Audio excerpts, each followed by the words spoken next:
Good morning. My name is Francisco Calderon. I'm going to talk about Mostro, which is a censorship-resistant peer-to-peer platform on top of Nostr. If you want to follow my work, you can follow me in Nostr and in X. So first, we need to talk briefly about peer-to-peer. What is peer-to-peer? Peer-to-peer is the exchange of and everything. It can be anything.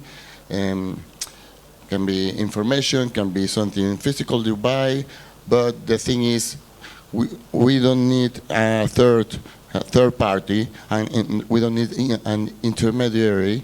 So peer-to-peer is the exchange of something between two people, and we are doing peer-to-peer on everything. Even talking, you are doing something peer-to-peer with someone. So, we are now in a digital world, and we need to keep allowing people to do peer-to-peer in the digital world without any restrictions. So how did I start working on peer-to-peer? I'm going to try to do some slides. I'm going to say fast because I don't know how much time I have, but my body will help me with the time. So I started using Lightning Network on Hodl a long time ago, and they removed it because it wasn't.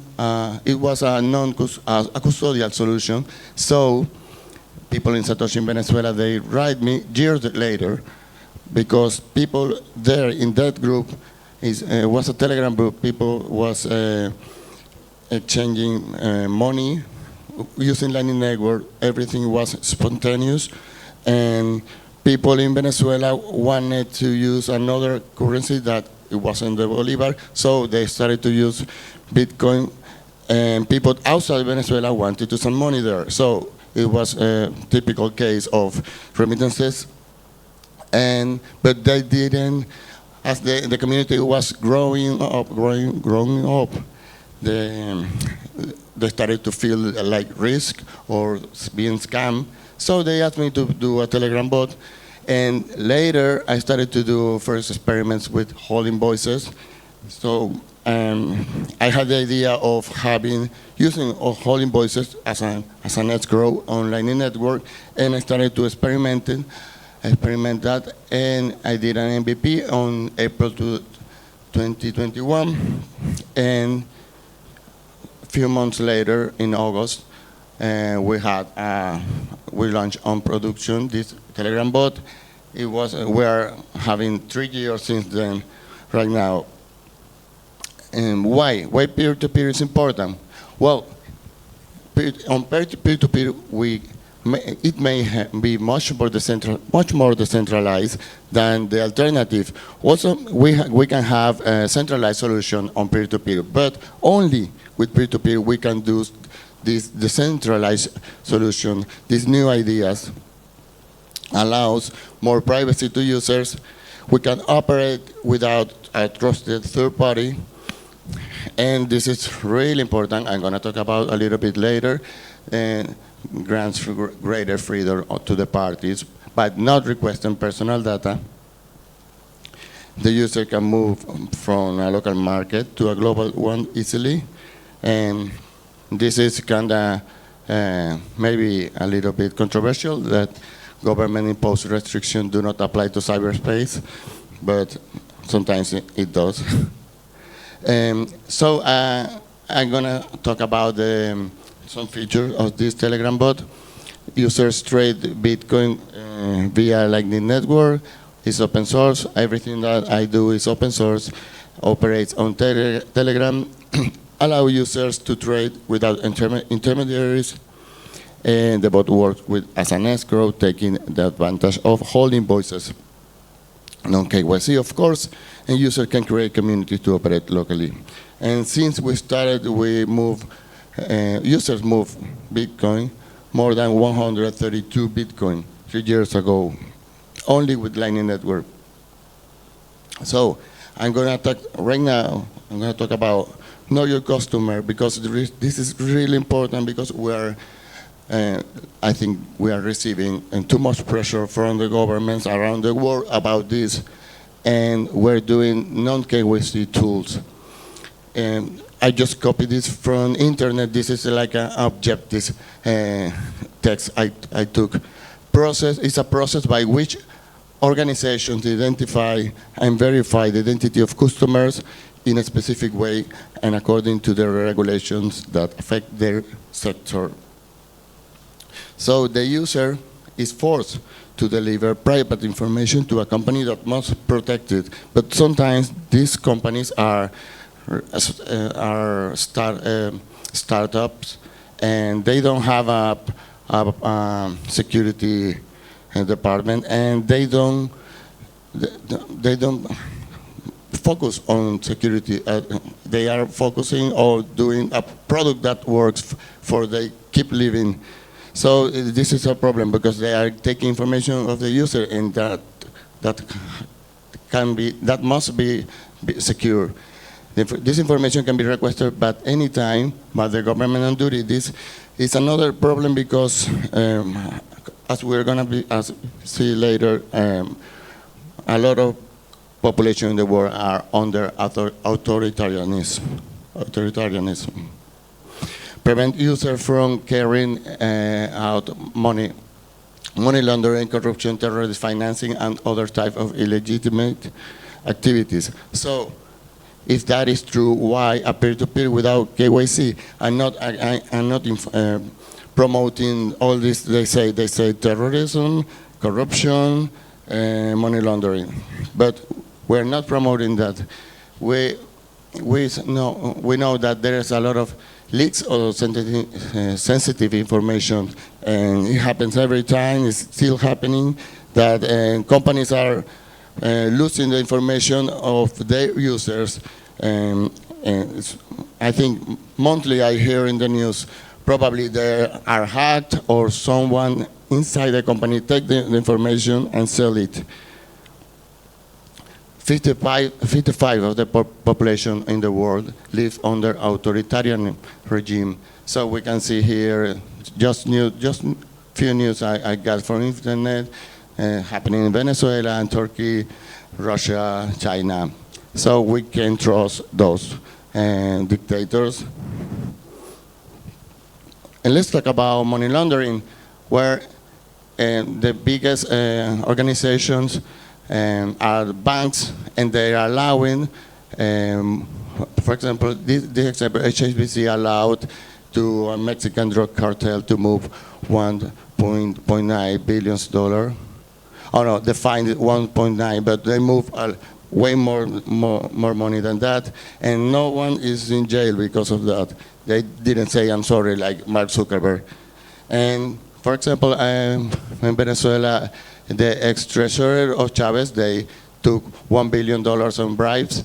He was sentenced for 14 years, but he got like 1 year because he started to talk in the United States. So now he's a free man.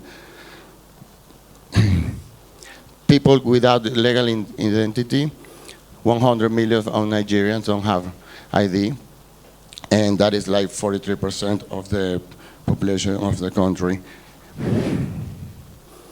People running away from Venezuela, the biggest exodus in the American continent in history. So there are more than 7 million the people that left the country, like myself, like my friend there, and it's gonna keep growing this number because still we have dictatorship there. So people that get away from their country, they need to move money, but they don't have paper because they're just getting a new country. So why we have to allow these people to have financially freedom.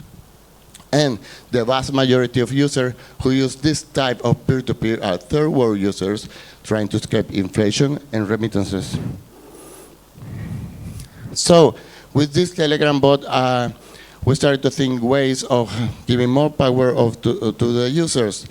So we create communities, and it's a way of we give them more independence because we allow them to create their own community of their own country or their own maybe even you can create a community of a small circle of users that they trust you and you can sell to them. It can be private or public. So it was a way of, quote, decentralized, but we have to remember that we still are using Telegram. So we still have a single point of failure. And the community have, as we say, a benevolent dictator. This guy, the creator, create the community for the local currency without asking permission for the bot creator. The creator have some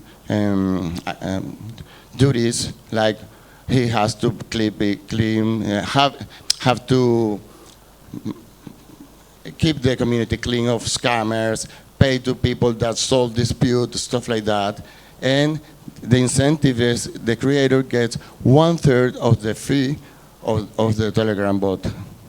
They don't need to take care of liquidity because this is the work of the Telegram, of myself, because I have the node which have the Telegram bot. And we have more than 50 communities. I only took some pictures, and I like that people take the logo of the Telegram bot and they make like their own.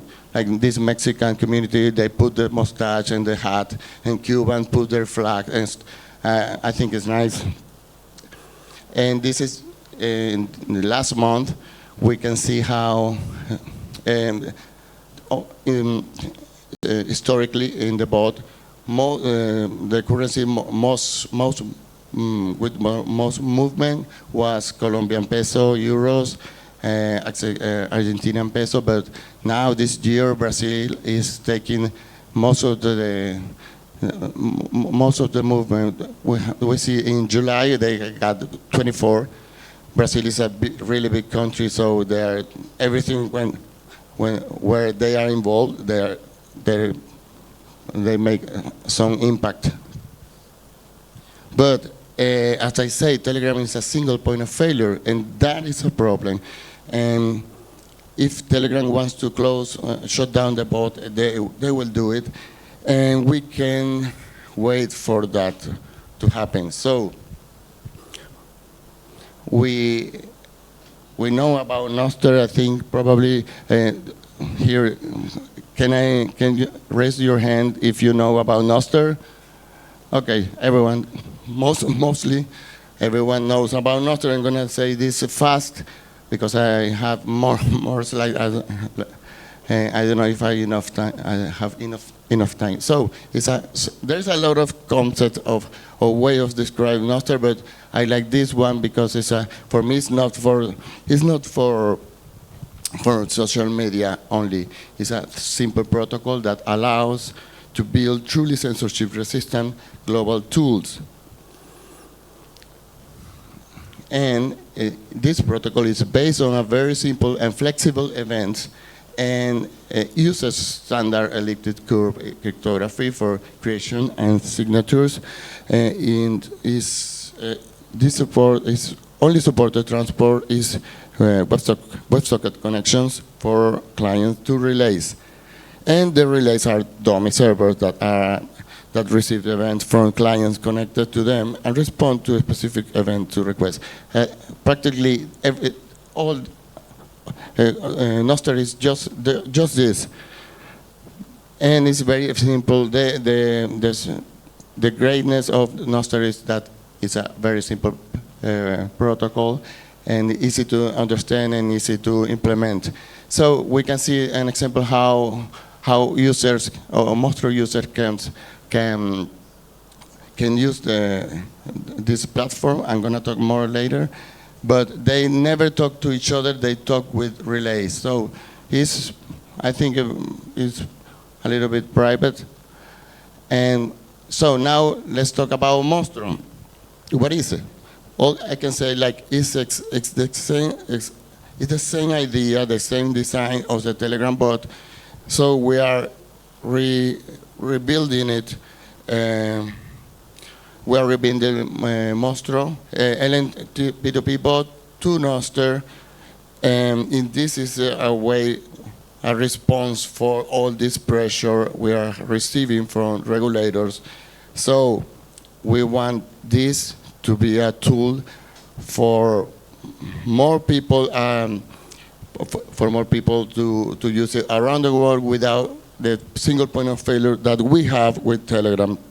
So it's a peer-to-peer exchange. It's open source, of course. It has to be open source. There is no other way. It's written on Rust, only the daemon, because the clients can be written on any language. It's non-custodial, non-KYC, of course, on top of Nostr, and allows to exchange Bitcoin using the Lightning Network. And let's see the architecture of Mostro.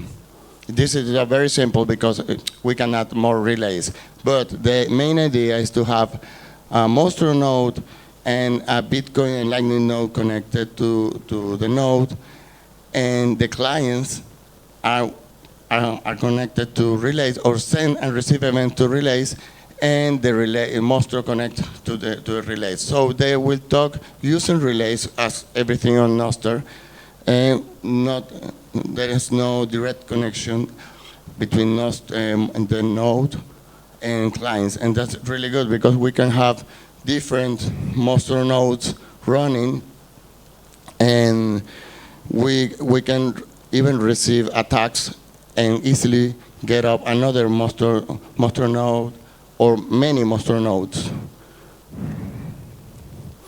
And the idea is removing the single point of failure. We're working to pack Mostro daemon on Star 9 and Umbrel, and the idea is to have it easy to set up and really hard to shut down. When we will receive attacks, it's gonna be really hard for government to find it and get it down, but it will be really easy for users to get another Mostro node running on these platforms.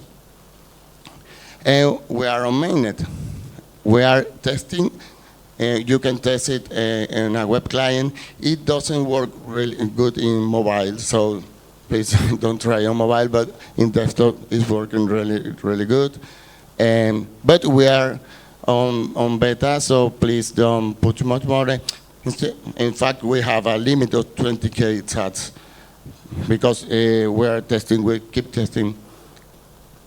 And we're working on a mobile app, which for me is more important because our website is easily blocked. In Venezuela, they have a huge list of website blocks by DNS, so the government sent this list to ISP, and they have to block. People have to use VPN to see it, but not everyone knows how to use VPN. Not everyone knows how to change the DNS on their computers. So a mobile app is way more easy to, it's easier to skip censorship. And to finish, working on Mostro, we had an idea of working with Mostro and an LMP2P bot. I hear a lot of, I hear what the people say. And I think when I started the idea of LMP2P bot, I had one idea, but the people started to say and talk with me and propose things, and I think the Telegram bot is way more better because I hear what people want. So a lot of people tells, if you create another platform, you're going to split liquidity. It happens a lot. For example, if you try to get here in Lithuania a currency peer-to-peer, I'm sorry, in Latvia, and peer-to-peer here, you have to see, oh, I have to download BISC. I have to look on hodl. Okay, let's try with another peer-to-peer because there are not much liquidity. So I think we have to use Nostr to have all these orders in one place. And I created a specification like a standard to enable the creation of a big liquidity pool for all peer-to-peer platform. And we are using events, parameters, replaceable events, and we use this kind 38383. And we have here in this link, we have the proposal. It's really simple. I try to make it simple. We only create a new event with all this, but more of these tags most of them are optional, because we want this be can be used by any peer-to-peer, so they can have like a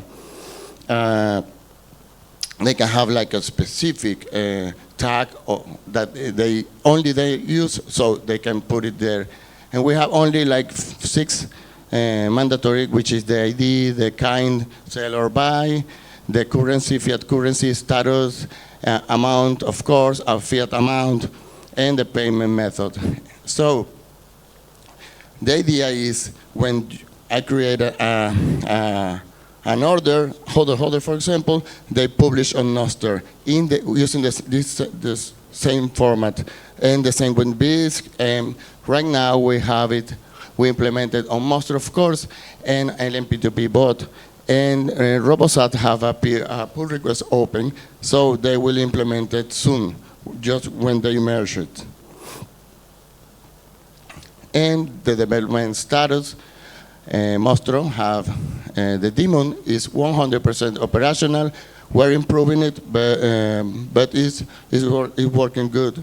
And we have a CLI client, which is 100% done, but it's mostly for testing for developers, so it's not really for regular people. But we have the Mostro web, it's like 90% complete. It's the one I showed you on the app.mostro.network. And we're working on the Mostro app. It's an Android app, and we're working on it right now.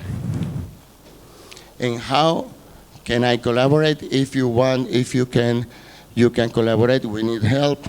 We have, this is their GitHub, and this QR code is a Nostr pub key. We have issues with tag help wanted. We need help on documentation, translation. If you're not a developer, you still can help. We can have help. We need help designing, for example, and you can make your own client if you want, because we have a specification. You don't need to ask permission to us, because everything is open source. And this is the website, Mostro.network, and you can follow us on X. This is the account, Mostro Peer-to-Peer. And let's reestablish the peer-to-peer nature of Bitcoin. Thank you for your time.